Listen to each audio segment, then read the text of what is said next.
Hi friends, मैं आकांक्षा शर्मा जी की वित्ताकांक्षा में आपका स्वागत करती हूँ। फ्रेंड्स, हम महिला सुपरवाइज़र के आज वो प्रश्न करने वाले हैं जो पिछले वर्ष जब 2017 में परीक्षा हुई थी, बहुत सारी शिफ्ट में एग्ज़ाम हुई थी और बहुत सारे प्रश्न थे और एक प्रश्न के हम उसकी व्याख्या भी करेंगे तो हमारे एक प्रश्न से करीब 5 से 7 प्रश्न तैयार हो जाएंगे।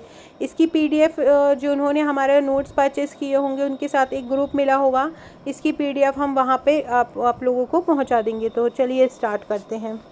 बहुत ही इम्पॉर्टेंट टॉपिक है और ये क्वेश्चन अगर आप कर लेंगे तो आपको एग्ज़ाम में बहुत ज़्यादा हेल्प करेगा, क्योंकि इतनी सारी शिफ्ट में आया था तो ऑलमोस्ट हर क्वेश्चन को किस तरह का आएगा कवर किया है, साथ ही हम उससे मिलते जुलते क्वेश्चन भी कवर करते जाएंगे। तो ये आपके लिए बहुत इंपॉर्टेंट सीरीज़ है। ये पार्ट 1 है क्योंकि इसमें बहुत सारे क्वेश्चन हैं तो कुछ वीडियो में इसका नहीं हो सकता, इसलिए इसके अलग अलग पार्ट आएंगे, तो आप पूरे फॉलो करते जाइएगा।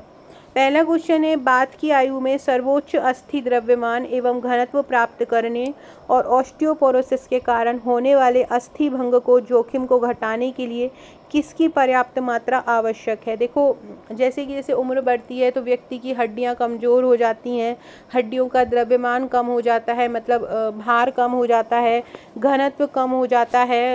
मतलब जिस तरह से एक जवान व्यक्ति दिखता है ऐसा बुजुर्ग व्यक्ति नहीं दिखता है, एकदम से उसकी हड्डियां नहीं रहती हैं, तो वो कारण हो जाता है ऑस्टियोपोरोसिस। ऑस्टियोपोरोसिस मतलब अस्थि भंग हो जाती है, टूटने लगती है। तो ये जो जोखिम हो जाता है इसको घटाने के लिए किसकी पर्याप्त मात्रा आवश्यक है। आयरन एवं विटामिन सी, आयरन एवं फोलिक अम्ल, कैल्शियम एवं व्यायाम, या एक सेकेंड, कैल्शियम एवं व्यायाम एवं सोडियम क्लोराइड। तो देखो, जब भी अस्थि वाला क्वेश्चन आए, अस्थि मतलब हड्डी वाला क्वेश्चन आए, तो हमेशा कैल्शियम वाला जो ऑप्शन रहेगा वही आपका आंसर रहेगा।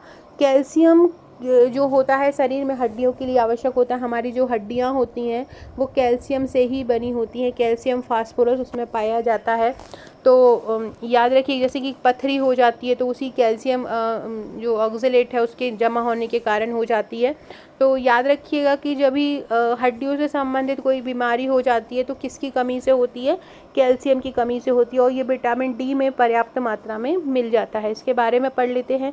कैल्शियम किस प्रकार का एक पोषक तत्व है। कैल्शियम एक अकार्बनिक पोषक तत्व है जो शरीर के लिए आवश्यक होता है। अस्थि एवं दांतों के निर्माण का कार्य करता है। हमारे जो दांत होते हैं अगर वो हमारे कमज़ोर हो रहे हैं तो समझ लीजिए कैल्शियम की कमी है। हमारी हड्डियाँ कमज़ोर हो रही हैं तो समझ लीजिए कैल्शियम की कमी है। तो एंजाइम को ये स्नावित होने में सहायता करता है। कोई भी एंजाइम हमारे शरीर में जो सीक्रेट होते हैं, निकलते हैं, वो कैल्शियम की सहायता से ही निकलते हैं।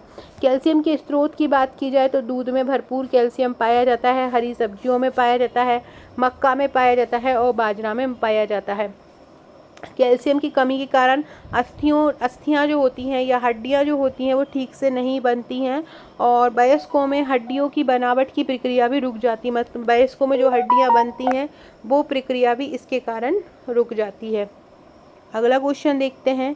डैश के दौरान खनिजों की अपेक्षा विटामिनों, विशेषकर जल घुलनशील बी समूह के विटामिनों का ह्रास अधिक होता है। मतलब खाना पकाने के दौरान जब हम खाना पकाते हैं तो जो जल में घुलनशील विटामिन होते हैं, जल में घुलनशील विटामिन कौन से होते हैं, विटामिन बी और विटामिन सी। बाकी के जो विटामिन होते हैं, विटामिन डी हुआ, विटामिन ई हुआ, विटामिन के हुआ और विटामिन ए हुआ, ये ए डी ई के जो 4 विटामिन होते हैं वो फैट में सॉल्युबल होते हैं, मतलब वसा में घुलनशील होते हैं। बाकी जो विटामिन बी और विटामिन सी है वो जल में घुलनशील होते हैं।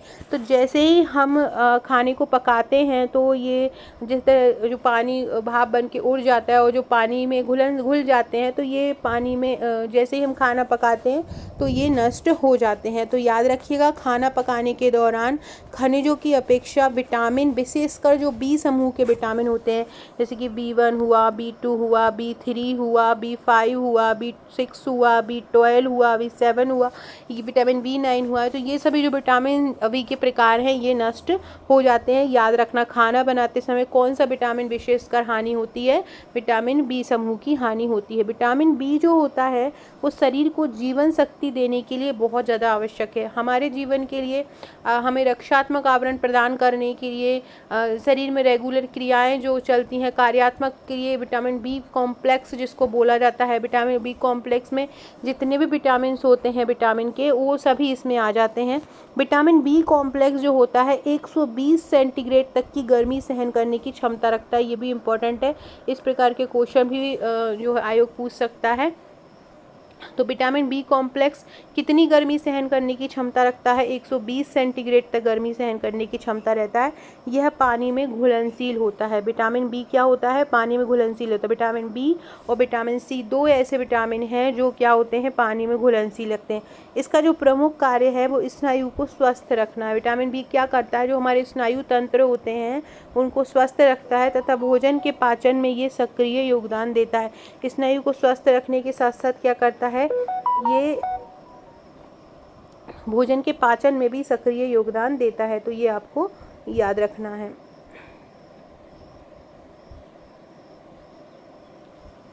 अगला क्वेश्चन है, जन वितरण प्रणाली एक भारतीय। जन वितरण प्रणाली मतलब क्या होता है? जैसे कि लोगों को खाद्य वितरण करना है, लोगों को निःशुल्क भोजन बांटना है, उसको जन वितरण प्रणाली कहते हैं। तो ये क्या है? एक भारतीय खाद्य प्रबंधन प्रणाली है, खाद्य उत्पादन प्रणाली है, खाद्य सुरक्षा प्रणाली है या खाद्य व्यय प्रणाली है? किस प्रकार की प्रणाली है? तो जो जन वितरण प्रणाली है वो एक खाद्य सुरक्षा प्रणाली है। कैसी है जन वितरण प्रणाली? एक खाद्य सुरक्षा प्रणाली होती है जन वितरण प्रणाली। इसको हम पीडीएस भी बोला जाता है। और भारत में ये क्या होता है कि जिन लोगों तक जो लोग बीपीएल में परिवार में आते, मध्यम वर्गीय परिवार में आते हैं, जो नॉर्मली खाना नहीं ले पाते हैं दुकान, तो पीडीएस मतलब सभी को एक समान, कहीं पे कोई दुकान वाला हाई रेट रख लेता है तो सभी को एक समान देने के लिए ये सार्वजनिक वितरण प्रणाली लाई जाती है। और ये भारत सरकार द्वारा स्थापित होती है, ये भी याद रखिएगा। राज्य सरकारों के साथ ये संयुक्त रूप से भारत के गरीबों के लिए सब्सिडी वाले खाद्य वस्तुएं वितरित करता है, जिसमें मुख्य रूप से गेहूं, चावल, चीनी और केरोसिन शामिल है। जो पीडीएस जो खाद्य सुरक्षा वितरण प्रणाली है, जिसको हम सार्वजनिक वितरण प्रणाली बोलते हैं, और इसको मुख्य रूप से इसमें क्या क्या शामिल होते हैं? गेहूँ, चावल, चीनी और केरोसिन शामिल होते हैं। अगला है, आहार में जब वसा की कमी हो जाती है तो उससे क्या हो जाता है?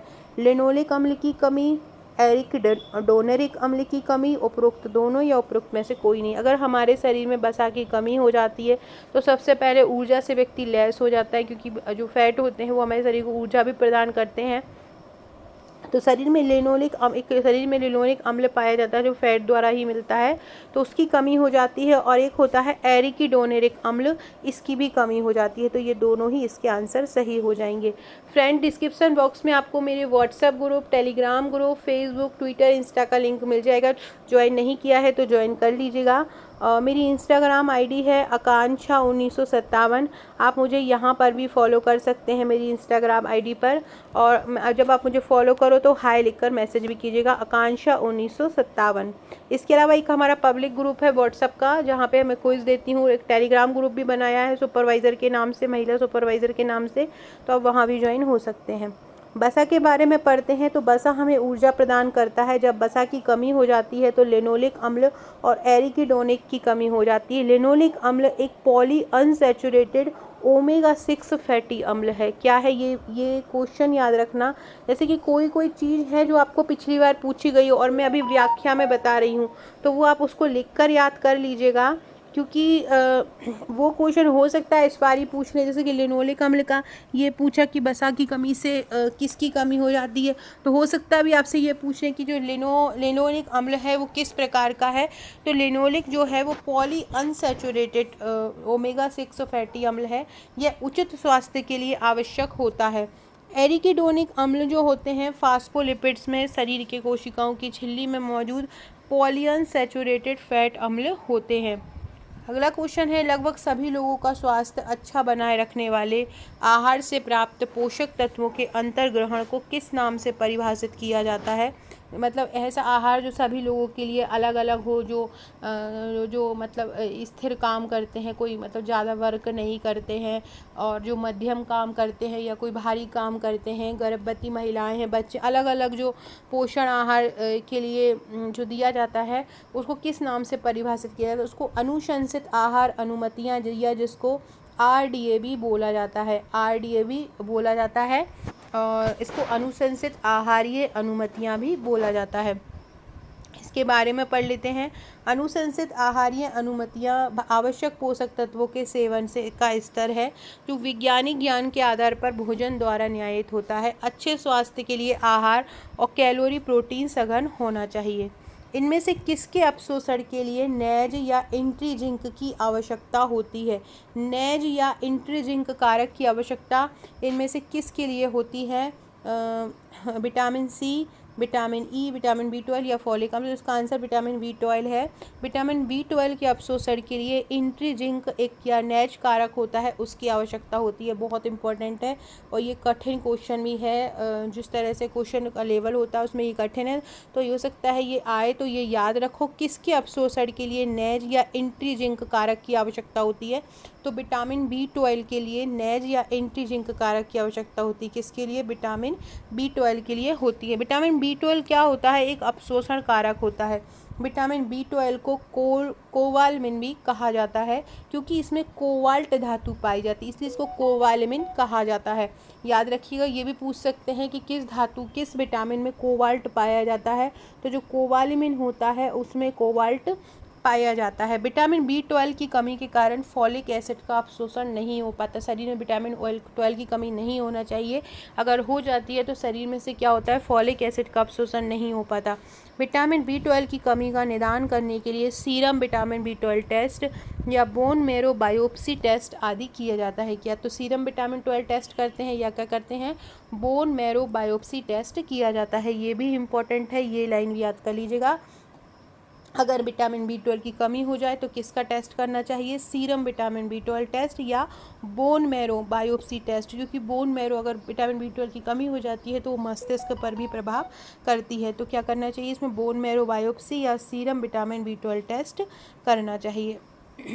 अगला क्वेश्चन है, घेंगा और क्रेटीनता जिसको हम जड़बामनता कहते हैं का कारण बनने वाला प्रमुख पोषण तत्व कौन सा होता है? किस खनिज की कमी से जो घेंगा हो जाता है या जिसको जड़बामनता बोलते हैं, क्रेटीनता बोलते हैं, इसके कारण क्या होता है? हाइट भी कम हो जाती है लोगों की। तो ये किस पोषण तत्व की न्यूनता है? ये है आयोडीन की कमी। यदि शरीर में आयोडीन की कमी हो जाती है तो घेंगा हो जाता है या जड़बामनता हो जाती है।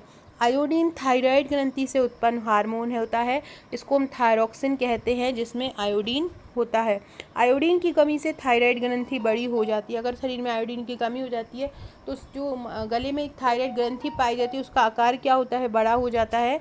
मतलब इससे प्रभावित व्यक्ति के गर्दन के बीच में सूजन आ जाती है, जिसको घेंगा कहते हैं। इसको जड़बामनता भी इसी आयोडीन की कमी से ही जड़बामनता भी हो जाती है।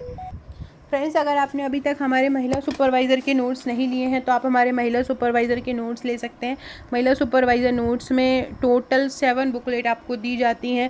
इन 7 बुकलेट में एक वस्तुनिष्ठ प्रश्नों का प्रैक्टिस सेट भी दिया जाता है, एक 1000 वन लाइनर की बुकलेट भी दी जाती है, साथ में 5 बुकलेट थ्योरी की दी जाती है। पहली बुकलेट पोषण स्वास्थ्य की रहती है, दूसरी योजना एवं संस्था की रहती है, तीसरी सामान्य गणित तर्क शक्ति कंप्यूटर की, चौथा शिशु की प्रारंभिक देखभाल एवं शिक्षा, 5वीं प्रैक्टिस सेट रहता है और 6वां नियम अधिनियम प्रबंधकीय गुण शारीरिक रचना विकास की अवधारणा, और जो 7वीं रहती है वो 1000 वन लाइनर की रहती है। इसके साथ 3000 प्लस प्रश्नों का ये वस्तुनिष्ठ प्रश्नों का एक पैकेज दिया जाता है, ये जो हमारी 7 बुकलेट के साथ आपको मिलता है।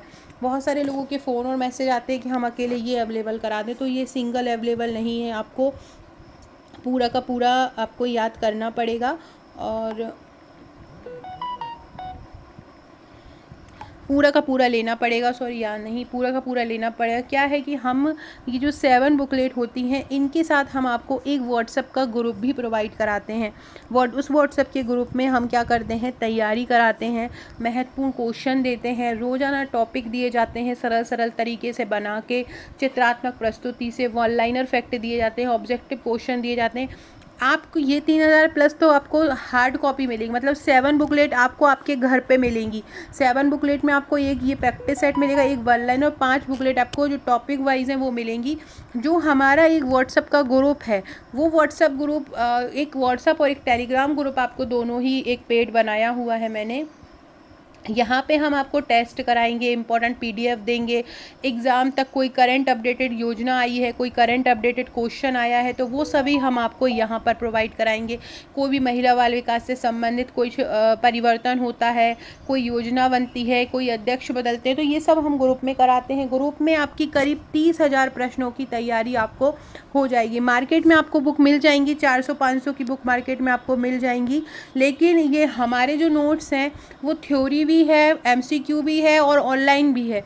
मतलब ऑनलाइन और ऑफलाइन दोनों ही मोड आपको मिलते हैं। ऑफलाइन भी मिल रहा है और ऑनलाइन भी मिल रहा है। दोनों मोड आपको केवल 1499 रुपये में दिए जाते हैं, जिसमें कोरियर चार्ज भी इंक्लूड रहता है। 7 बुकलेट प्लस 1 ग्रुप। साथ में हमारी जितनी भी वीडियोस रहेंगी, जैसे हम अभी 2017 के पेपर करा रहे हैं तो वो भी उसकी पीडीएफ वहीं पे ही जाएगी, उसी ग्रुप में जाएगी। तो उस ग्रुप में आपको संपूर्ण तैयारी मिलती है 1000 वाला। इस प्रकार की पूरी 7 बुकलेट आपके घर पे पहुंचती है, ये आप देख सकते हैं। तो जो लोग भी नोट्स लेना चाहते हैं हमारे ये आंगनवाड़ी के, तो ये मेरा नंबर लिखा हुआ है 6260190944। इसमें आपको मुझे व्हाट्सअप करना है। व्हाट्सअप करके आपको बोलना है कि आपको नोट्स लेना है, अपना पूरा एड्रेस भेजना है और पेमेंट करके स्क्रीनशॉट देना है। कैश ऑन डिलीवरी का ऑप्शन हमारे पास नहीं है, तो उसके लिए हमें मैसेज मत कीजिएगा। और क्योंकि हम खुद हैंड रिटन हमारा काम है, प्रिंटेड हमारा काम नहीं है, और ना ही हमारा कोई ऐसा बुक शॉप है कि हम आपको जो अमेजन या फ्लिपकार्ट से कैश ऑन डिलीवरी करवा दें। हम खुद आपको bye courier, by post office आपको ये नोट्स भेजते हैं। तो आप इसको परचेज़ करना चाहते हैं तो आप इस नंबर पे मुझे व्हाट्सअप कर सकते हैं। जैसे ही आप करेंगे वैसे ही आपको एक ग्रुप से जोड़ लिया जाएगा और वहाँ आपकी तैयारी स्टार्ट हो जाएगी। 7 से 8 वर्किंग डेज़ में आपके पास ये पहुँच जाएंगी।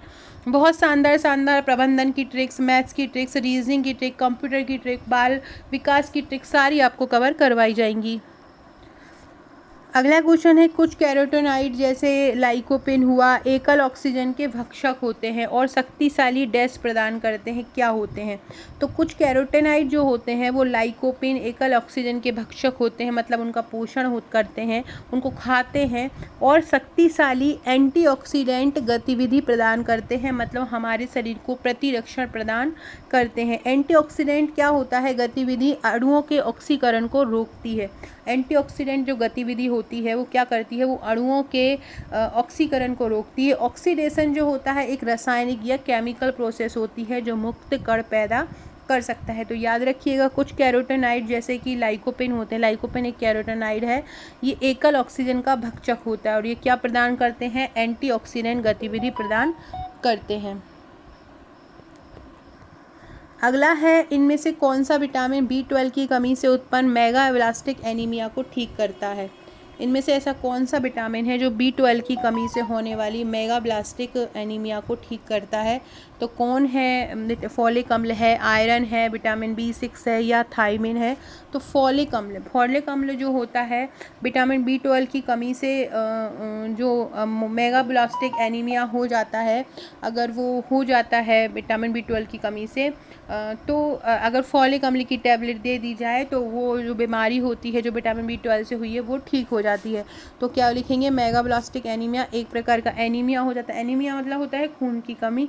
एक रक्त निकाय जिसे में लाल रक्त कोशिकाओं की संख्या क्या होती है? सामान्य होती है। लाल रक्त जो कोशिकाएं होती हैं उनकी संख्या क्या होती है? सामान्य होती है। लाल रक्त कोशिका के माध्यम से ऑक्सीजन का परिवहन होता है, यह फॉलिक अम्ल द्वारा ठीक किया जा सकता है। लाल रक्त कोशिकाओं के माध्यम से क्या होता है? ऑक्सीजन का परिवहन एक जगह से दूसरी जगह पे हो जाता है और ये फॉलिक अम्ल द्वारा ठीक कर सकते हैं। फ्रेंड, डिस्क्रिप्शन बॉक्स से WhatsApp group, Telegram group, Facebook, Twitter, Insta से ज़रूर जुड़ जाइएगा अगर आपने अभी तक ज्वाइन नहीं किया है तो। अगला है, तेल किसका समृद्ध स्रोत है? PUFA, संतृप्त वसा, अनावश्यक नॉन एसेंशियल वसा अम्ल या इनमें से कोई नहीं? तो तेल जो होता है वो PUFA का समृद्ध स्रोत होता है। PUFA क्या होता है? इसको हम बोलते हैं पॉली अनसैचुरेटेड फैटी एसिड। क्या बोलते हैं? पॉली अनसैचुरेटेड फैटी एसिड बोलते हैं। और तेल जो होता है इसी का समृद्ध स्रोत होता है और इसमें जो होते हैं डबल बॉन्ड पाए जाते हैं, कार्बन के बीच डबल बॉन्ड पाए जाते हैं। तो याद रखिएगा, तेल किसका समृद्ध स्रोत होता है? PUFA का होता है। ये PU जो FA है इसका फुल फॉर्म भी आपसे पूछ सकते हैं, तो याद रखना PUFA का फुल फॉर्म क्या होता है, पॉली अनसैचुरेटेड फैटी एसिड, ये इसका फुल फॉर्म होता है। अगला क्वेश्चन है, फॉलेट का अपर्याप्त अंतर्ग्रहण मेगाब्लास्टिक एनीमिया के अतिरिक्त अन्य किस चीज़ से संबंधित है। तो अगर फॉलेट का अपर्याप्त अंतर्ग्रहण किया, मतलब फॉलिक की अगर कमी हुई और फॉलिक अम्ल का कम मात्रा में ग्रहण हुआ, तो क्या होता है, उसमें गर्भावस्था के खराब परिणाम सामने आ जाते हैं। क्या हो जाता है, गर्भावस्था में खराब स्थितियाँ हो जाती हैं। इसके बारे में पढ़ लेते हैं। फॉलेट एक विटामिन बी का प्रकार है। नींबू का रस, गहरी हरी सब्जियां फॉलेट अम्ल के अच्छे स्रोत हैं।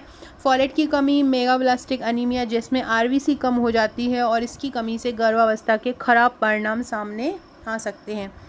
किशोरों को उनके वयस्क अवस्था के भार का 30% और उनकी वयस्क अवस्था की लंबाई का 20% से भी अधिक कब प्राप्त होता है, 10 से 19 वर्ष में। जब जो किशोर होता है 10 से 19 वर्ष होता है, तब वो अपनी वयस्क अवस्था का भार का 30% प्राप्त कर लेता है और जो वयस्क अवस्था की लंबाई है उसका 20% प्राप्त कर लेता है। कब, 10 से 19 वर्ष में। इसके बारे में पढ़ लेते हैं। 10 से 19 वर्ष एक किशोर का शरीर काफ़ी तेज़ी से बदलता है। वे यौवन में प्रवेश करते हैं और भावनात्मक तरीके से कई बदलाव अनुभव करते हैं। इसी आयु में उनका वजन 30% और लंबाई 20% से अधिक हो जाती है।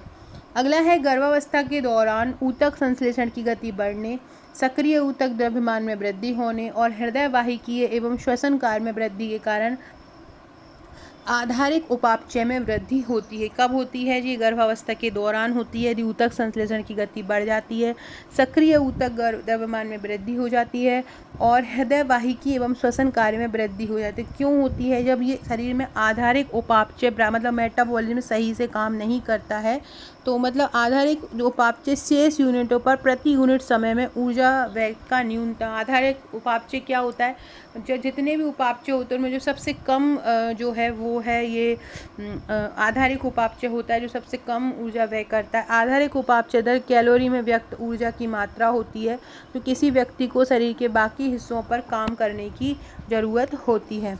अगला है, आयरन न्यूनता के सर्वाधिक जोखिम में मौजूद जनसमूह क्या है।